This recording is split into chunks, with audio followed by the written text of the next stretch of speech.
Hi everybody, it's Alyce-Kay Ruckelshaus from Threshold of Hineni, and we're going to do the inside of the cover. But first I wanted to show you how this turned out.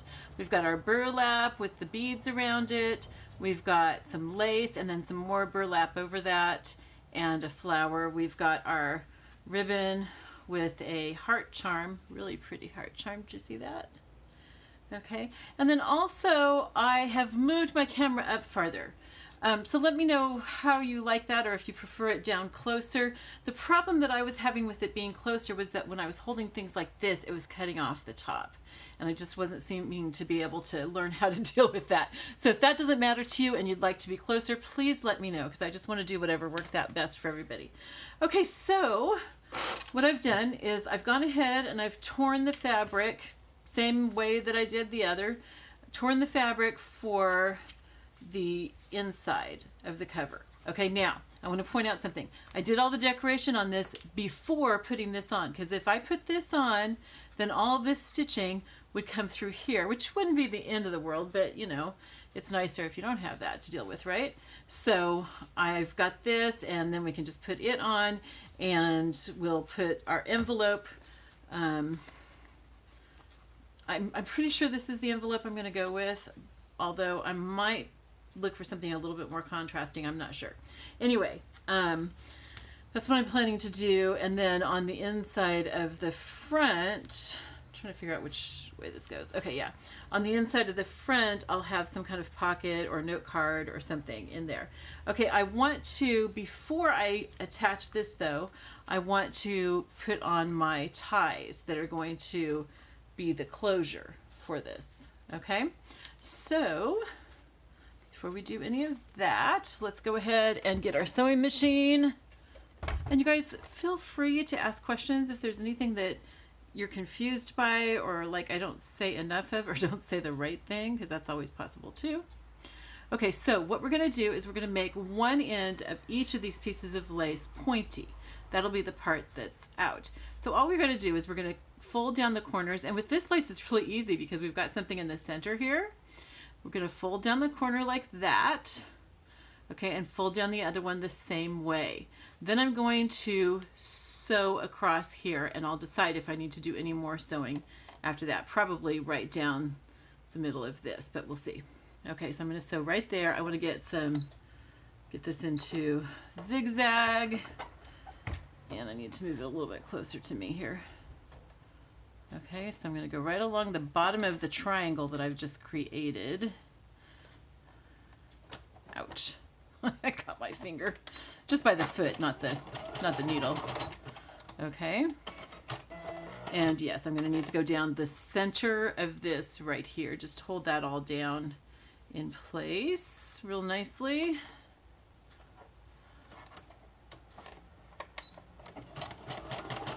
There we go. And just a little bit more. There we go. Okay. So this is what we end up with. I'm actually going to trim these threads right to the edge there, because I just don't think it looks as nice. It's not as, yeah, I mean, it's great on the journal and everything, but on this particular piece, I think it's better without that stuff hanging off. Personally, let me get this here. Okay, so that just gives us a nice pointy end. Okay, and then let's do the other one the same way. I want to make sure that I've got the right side up. We're turning this into the wrong side. So this is the wrong side, this is the right side. And you can just tell by looking at the threads. If you can't tell, then don't worry about it. But you probably can tell. Okay. If you can't tell, then nobody else will be able to tell either. But most lace has a right and wrong side. The side that's completely, like the threads are all flat, that's the wrong side.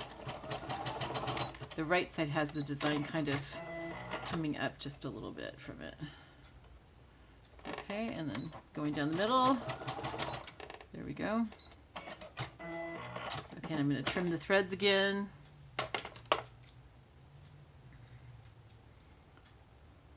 I just think, you know, because we've made this nice sharp corner, and then having the threads hanging off just kind of detracts from that. or something. I'm not sure what, but for some reason it just doesn't seem right to me to have those. As much as I love leaving threads hanging, and I really do love it. Plus it brings back good memories of Bill telling me that my journals are hairy. He loved that. He loved the thread hanging out.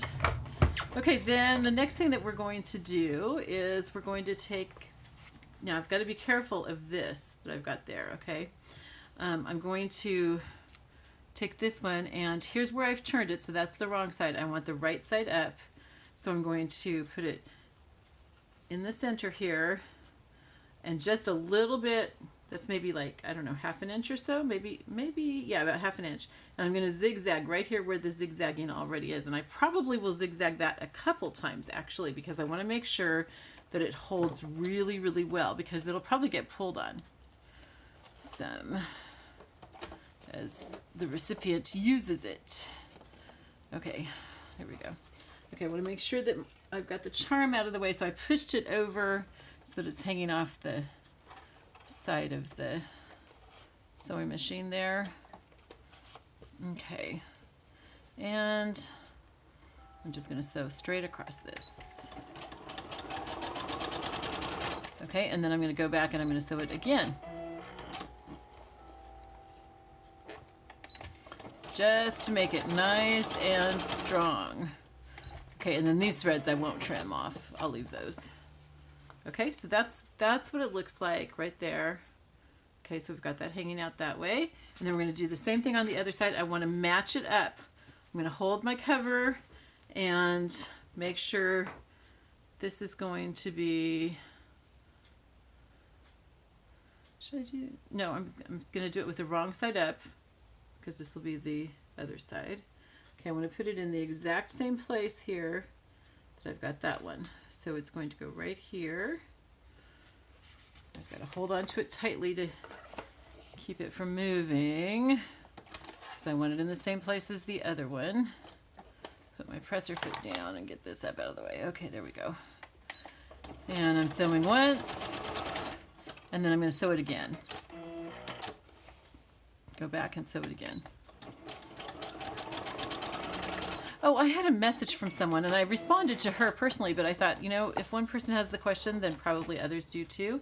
What kind of sewing machine am I using? This is, my husband got it for me 5 years ago for our wedding. So I don't know if it's, you know, if you can still get it. I think he got it from Amazon, but I'm not sure. Let me see if I can kind of turn it for you. Can you all see that? I'm not sure. It's the Brother Embroidery and Sewing Enthusiast. And the number on it is SE-400. Okay, it also says iBroidery.com ready. You can get like cards, digital cards that go in that can print all, not print, but embroider all kinds of patterns and stuff. It's really neat. And it has patterns that it comes with. And I think a few different alphabets and stuff. I have not even tried to learn to use the embroidery yet. I haven't even used all, can you see like all these stitches that it has here? I've only used like 2 or 3 of them because I just, yeah, I'm just kind of stuck in the mud. I need to, once I get my craft room cleaned up, that's what I want to do, is I want to work on that embroidery, learn how to do the embroidery, because that would be really cool on some of these, don't you think? And the other thing is I got an embosser, and I haven't even taken it out of the box yet. So I need to do that.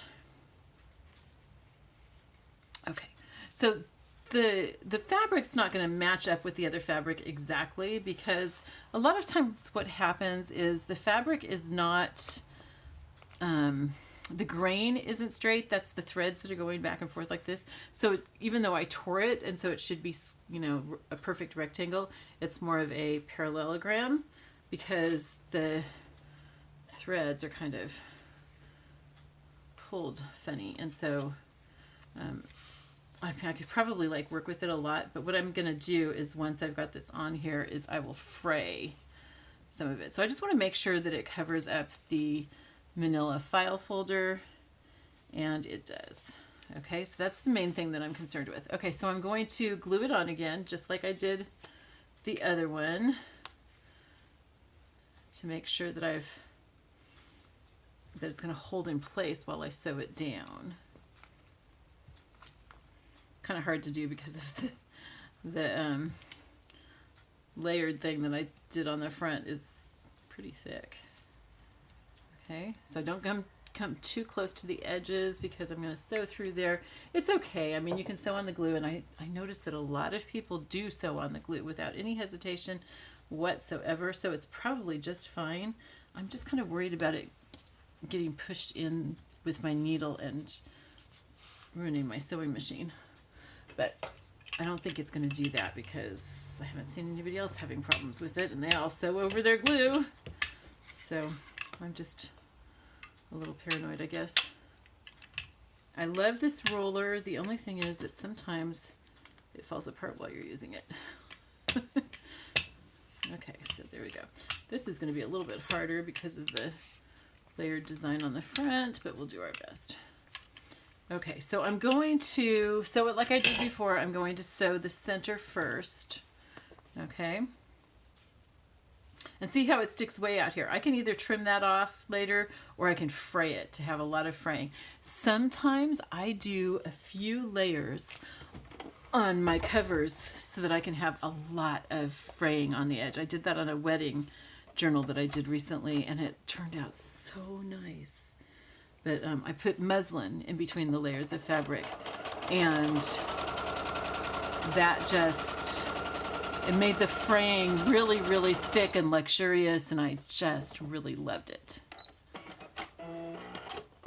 Okay, now this is going to wrinkle a little bit, but that's okay. I mean, we're going to be putting stuff over it on the inside anyway, so that's not really going to show. Okay, I've got to make sure that I've got ribbons and charms on the front out of the way. I want to sew on the file folder.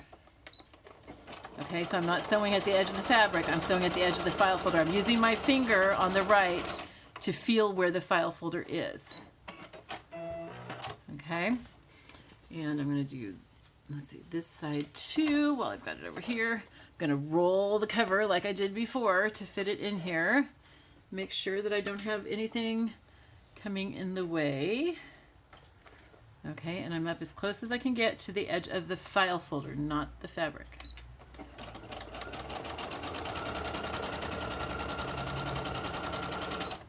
Okay. Now my design here on the front really does make it hard to sew, but that's okay. Okay, so see, here's where the file folder is. So this comes out quite a ways. So when I'm sewing, I'm pushing on this with my finger for two reasons. I'm kind of pushing it I'm pulling this over to make sure that this is nice and tight, but I'm also feeling where the edge of the file folder is. You can kind of see through it here, but you can't when it's on the machine. So I want to sew up close to the edge of the file folder. I'm also going to make sure that I pull this ribbon out of the way so it doesn't get sewn in there. Okay, where's the file folder? Here it is. Okay, and I'm crossing over the other zigzag stitching as I do this to kind of keep it from coming apart. Okay, let me make sure that I got that all on the, yeah, I did. Okay, very good. And I didn't catch anything that I shouldn't have. Good. Okay. And let's do, okay, we're going to do both the top and the bottom first, and then we're going to do the side.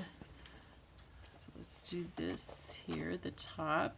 And again, kind of pulling it over so that it's nice and tight. I'm actually pulling it more towards this corner than anything else. And then I'm also feeling along here to make sure that I'm close to the edge of the file folder. There we go. This, honestly, is probably the hardest part of the whole thing. Well, maybe binding if you haven't bound a book before, but once you've bound a few of them, it's not hard. So to me, this is the hardest part, and it's not hard. I mean, you can see it's not hard. I'm saying that to encourage you that there's nothing really hard about doing this.